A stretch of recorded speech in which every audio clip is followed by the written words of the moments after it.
안녕하세요. 여러분의 주식 동반자 주린이 보십니다. 오늘은 2020년 10월 15일입니다. 그리고 오늘은 지난달 관세청 통관 데이터가 나온 날이었습니다. 그래서 한 달 전과 마찬가지로 지난달 관세청 통계 데이터를 기반으로 시엔의 3분기 매출을 추정해보는 시간을 갖도록 하겠습니다. 먼저 하나금융그룹의 현민정 연구원님의 리포트를 간단히 살펴보겠습니다. 진단키트 9월 통관 데이터를 살펴보면 진단키트 수출 금액이 1240% 작년에 비해서 당연히 폭증했고요. 중요한 건 8월과 비교해서도 60%가량 상승했습니다. 지난달에 그렇게 낮았던 게 아닌데도 상당히 큰 폭 성장을 한 것입니다. 그래서 4월 고점 돌파해서 신고점을 기록했다. 그런 내용이 있고요.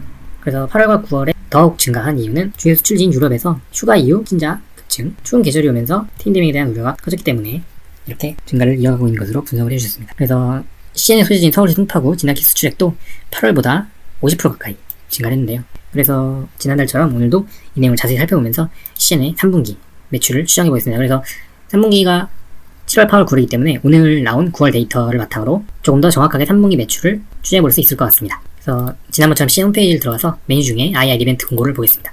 여기 보시면 2분기 IR 북이 있고, 이걸 살펴보면 여기 보시면 8페이지에 이 매출을 세부적으로 표시한 표가 있습니다. 그래서 지금 보시는 이 부분 2020년 자료들을 엑셀 파일에 그대로 옮겨보겠습니다. 그래서 여기 있는 2020년 1분기와 2분기의 수치들을 엑셀 파일에 옮겨보겠습니다. 이렇게 옮긴 게 지금 보시는 이 표입니다. 이 표를 보시면 전체 매출 각각 있고, 이 수치들이 지금 보이시는 이 수치들이고, 국내 매출 그리고 해외 매출을 한 번에 묶어서 유럽, 미주, 아시아 정도로 묶어서 이렇게 해외 매출로 따로 정리를 했습니다. 그래서 이 부분 같은 경우는 지금 C에서 공시를 한 내용이죠.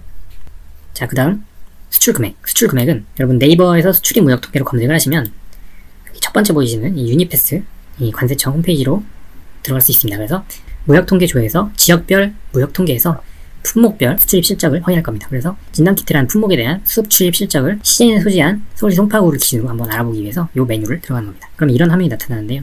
여기서 연도를 월로 바꿔주시고 1월부터 9월까지 자료가 나오도록 바꿔줍니다. 그리고 서울시 송파구로 바꿔주시고 코드에 진단키트를 나타내는 3822 하시면 서울시 송파구에 소재한 업체들의 2020년 1월부터 2020년 9월까지의 진단키트 수출 데이터가 나오는 겁니다. 그래서 오늘이 10월 15일인데 매달 15일에 지난달 게 나오기 때문에 오늘까지 이렇게 조회를 해보면 이렇게 1월부터 9월까지의 수출 금액이 나와 있는 겁니다. 단위는 1000불이고요. 그래서 수리일과 출항일 이 두 가지 기준을 볼 수 있는데, 수리일을 보시면 이게 이제 오늘 발표된 거죠. 그냥 보기에도 지난달에 비해서도 엄청나게 증가하는 모습을 볼 수 있습니다. 6만 대였는데 9만 대가 되었죠. 그래서 이 자료 역시 엑셀 파일에 옮기겠습니다. 이 자료는 어떤 식으로 옮겼냐면, 지금 이게 1분기, 2분기, 3분기고 1분기면 1월, 2월, 3월의 합, 2분기는 4월, 5월, 6월의 합, 3분기는 7월, 8월, 9월의 합입니다. 그래서 이 93,254가 오늘 입력을 한 거고요. 이런 방식으로 수출 금액을 수리일과 출항일로 각각 정리를 한 게 이런 표입니다. 자, 그럼 일단 조사 일건 끝났습니다.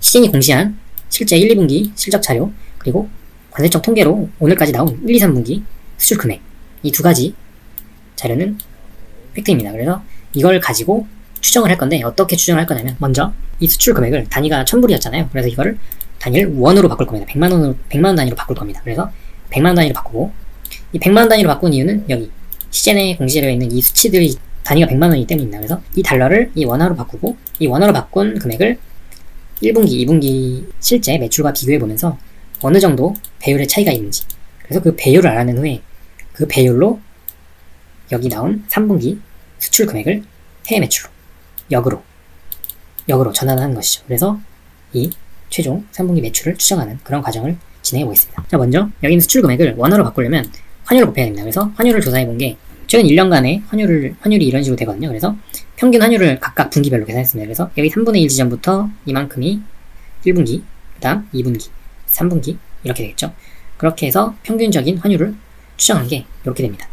그래서 보시면 환율이 하락하고 있기 때문에, 달러 환율이 하락하고 있기 때문에 시장 입장에서는 이 수출 금액이 이 달러가 증가한 만큼 원화의 증가폭은 크진 않을 겁니다. 왜냐면 이 환율이 줄었으니까요. 그래서 기간별로 평균적인 환율을 추정한 후에 이 금액들을 각각 분기에 해당하는 환율과 곱해주면 여기 금액을 원화로 변환할 수가 있게 됩니다. 자, 그 과정을 한 게 이겁니다.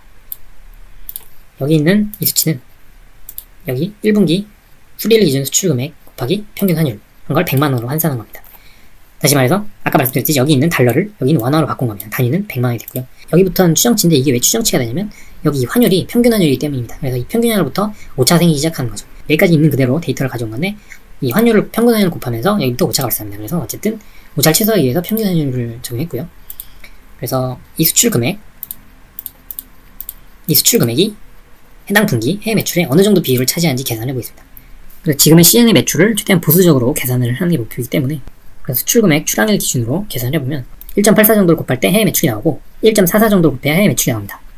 그런데 이 두 가지 데이터는 각각 1분기, 2분기 자료인데 1분기에 비해서 2분기부터 금액적으로 규모가 훨씬 커졌고 3분기 역시 큰 금액으로 우리가 변환을 해볼 거기 때문에 1분기보다는 2분기에 해당하는 이 수치, 이 배율을 가지고 계산을 해보겠습니다. 그래서 이 배율이 똑같이 적용된다고 가정을 하고, 그래서 모든 준비가 끝났고 이제 수출 금액을 해외 매출로 변환해 보겠습니다. 변환하는 방법은 당연히 이 수출 금액 곱하기 배율이죠. 배율은 2분기와 같다고 가정을 하고 계산해 보면 약 3,600억 원이 계산됩니다. 국내 같은 경우는 어느 정도 부하 상태라고 보고 그냥 보수적으로 100억으로 조금 감소했다고 잡겠습니다. 그래서 이 국내 매출과 해외 매출을 더한 값이 3분기 최종적인 매출이 되는 거죠. 그렇게 역으로 계산한 결과가 3,700억 원 나오게 됩니다. 지난달에 계산했을 때는 3,200억이 좀 안되게 계산됐었던 것 같은데, 지난달 수출이 예상보다 훨씬 크게 증가했기 때문에 3분기 매출, 제가 개인적으로 추정해본 결과는 3,700억 정도 될 것 같습니다. 그래서 매출이 예상보다 훨씬 증가할 걸로 보여지고, 이제는 주가가 어떻게 움직일지 예측해보는 게 중요하겠죠. 먼저 지난달까지만 해도 사실 전고점에서 어느 정도 정리를 하고, 지난달이면 이 정도 자리였죠. 이 정도 자리에서, 그래서 지난번 이 고점이 나왔던 이날도 영상에서 제가 이렇게 말씀드렸던 것 같습니다. 그래서 일시적인 물량 소화 신경 쓰지 말고 어차피 주가는 위에서 놀 거다. 그래서 지금 주가가 위에서 놀고 있죠. 시즌이라는 종목은 실적을 따라간 종목이기 때문에 여기까지 이렇게 되는 건 당연한 수준이었고요. 자, 그럼 앞으로 어떻게 될 것인가? 지금 이 고점, 지난번 고점은 3분기 실적이 나오기 전에 그에 대한 기대감으로 급등했다가 실적 발표된 후에 급락을 한 그런 흐름이었거든요. 이 기대감을 반영한 이 주가, 이때에 대한 게 지난 2분기 실적이란 말이에요. 근데 이번 3분기에는 2분기를 훨씬 상회하는 실적이 나올 게 틀림없습니다. 매출액 기준으로 한 30% 정도는 증가할 거기 때문에 실적이 상당히 좋을 거고요. 그렇다는 건 이렇게 실적을 한번 봐도 지난번 고점은 무난히 돌파가 가능할 것으로 보인다. 그리고 차트상으로 볼 때 사실 지난번 고점 같은 경우는 이후에 급락을 했기 때문에 이게 상당히 부담스러운 매물대 자리였는데, 지난 9월 8일 급등하면서 물량 소화해주고 이후에 점차적으로 주가를 끌어올리면서 물량을 천천히 소화해줬습니다. 이 물량을 소화한다는 의미는 여기 가격대별로 물려있던 사람들이 얼마든지 원하는 가격대 탈출하거나 수익 실현할 수 있도록 주가가 움직였다는 의미입니다. 그래서 제가 볼 때 지금 이제 전고점에 대한 건 심리적인 의미와 저항선 이외에 다른 어떤 매물적인 부담이 있는 그런 자리는 아니라고 봅니다. 그래서 오늘은 하락장이었기 때문에 주가가 크게 힘을 못 쓰는 흐름이었지만, 그래서 하락장에서 상당히 선방을 했다고 보여지고 지금 자리는 충분히 추가 매수도 가능한 그런 자리라고 봅니다. 금일 28만원 초반까지 내려갔었기 때문에 이 정도 가격대면 28만원 초반 가격대면 충분히 추가 매수도 가능한 구간이라고 보고, 전고점 돌파 할 때까지 가져가봐도 좋을 것 같습니다. 다만 한 가지 염두에 두셔야 할 점은 이 종목별 3억 원이 대주주로 확정이 된다면, 지금 아직도 논의 중인 것 같은, 빨리 결정을 안 하는지 모르겠어요. 아무튼 어떻게든 결정을 빨리 해줘야 그에 대한 준비를 하고 대응을 할 텐데 계속 논의 중인 것 같은데, 어찌됐든 지금 발표된 대로 종목당 3억 원이 대주주의 기준이 된다면 시인 같은 경우는 특히 3억 원 넘게 가지고 계신 개인 투자자분들도 할 거라고 생각되거든요. 그래서 연말에 어느 정도 조정은 불가피할 것이다. 그렇기 때문에 지금 보유하신 분들 또는 추가로 매수하실 분들도 11월 초, 그러니까 이때도 실적이 발표되면서 급락했기 때문에 이에 대한 준비를 다들 하고 있을 거란 말이죠. 그래서 실적이 발표된 직후에 매도해야겠다, 이 생각도 조금 약간은 아슬아슬한 것 같고, 11월 초 그냥 야 이제 곧 실적 나와 이 정도 느낌의 기대감이 올랐을 때 그 정도의 매도를 하시는 걸 목표로 한번 가져가 보시면 좋겠습니다. 그래서 정리해서 말씀드리자면, CJ는 지난달까지 발표된 수출 통계를 볼 때 실적이 예상보다도 훨씬 더 크게 증가할 거로 보이고, 차트상으로도 지금 전고점 돌파가 가능해 보이기 때문에 추가 매수 가능하고, 추가 매수하셨거나 보유하신 분들 같은 경우 11월 초에 어느 정도 물량을 정리하시는 게 좋아 보인다. 이 정도로 정리해 볼 수 있겠습니다. 그래서 오늘 준비한 영상 여기까지고요. 도움이 되셨다면 좋아요, 구독 부탁드립니다. 감사합니다.